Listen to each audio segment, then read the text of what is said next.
Friends, அவனி கிரெயின்ஸ்லேருந்து நான் உங்கள் கிருத்திகா பேசுகிறேன்.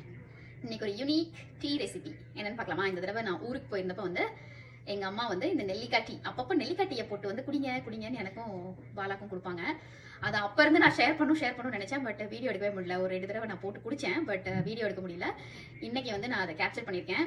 ரொம்ப ஆஃபன் நீங்கள் டீ குடிப்பீங்க, பட் சக்கரை வேணாம், பால் வேணாம், அந்த மாதிரி ரெஸ்ட்ரிக்ஷன் இருக்குது அப்படின்னு நினச்சிங்கன்னா இந்த நெல்லிக்காய் tea is a best alternative. Try பண்ணி பாருங்கள். ஒரு நெல்லிக்காயை விதை நீக்கிட்டு இந்த மாதிரி கட் பண்ணி எடுத்துக்கலாம். ஒரு சின்ன துண்டு இஞ்சி, உங்களுக்கு கொஞ்சம் இஞ்சி காரம் நிறையா வேணும்னா நீங்கள் போட்டுக்கலாம். இதை வந்து நல்லா அரைச்சி எடுத்துக்கலாம். பாருங்கள், நல்லா அரைச்சாச்சு. இதை வந்து ஒரு டீ பாத்திரத்தில் ஊற்றிக்கலாம். எவ்வளோ டீ வேணுமோ, இப்போ ஒரு நெல்லிக்காய்க்கு ஒரு 2 கப் டீ போடலாம், அந்த அளவு தண்ணி ஊற்றிக்கலாம். இது கூட வந்து 1/2 டீஸ்பூன் அஜ்வைன் கையில் தேய்ச்சி போட்டுக்கலாம். இது கூட ஒரு கை ட்ரை புதினா இலை, அதையும் லைட்டாக தேய்ச்சி போட்டுக்கிறேன். ஃப்ரெஷ் புதினா இலை இஸ் பெஸ்ட். இப்போ என்கிட்ட இல்லாததுனால நான் ட்ரை புதினா இலை போட்டுக்கிறேன். இதை வந்து ஒரு பாயில் கொடுத்துக்கலாம். பாருங்க, நெல்லிக்காய் டீ நல்லா கொதிச்சுட்டு இருக்குது. ஓரளவுக்கு நல்லா கொதிச்சு ஃப்ளேவர்ஸ் எல்லாம் இன்ஃபியூஸ் ஆனதுக்கப்புறம் மேபி ஒரு 3 to 5 மினிட்ஸ் கொதிச்சதுக்கப்புறம் உப்பு போட்டு ஆஃப் பண்ணிடலாம்.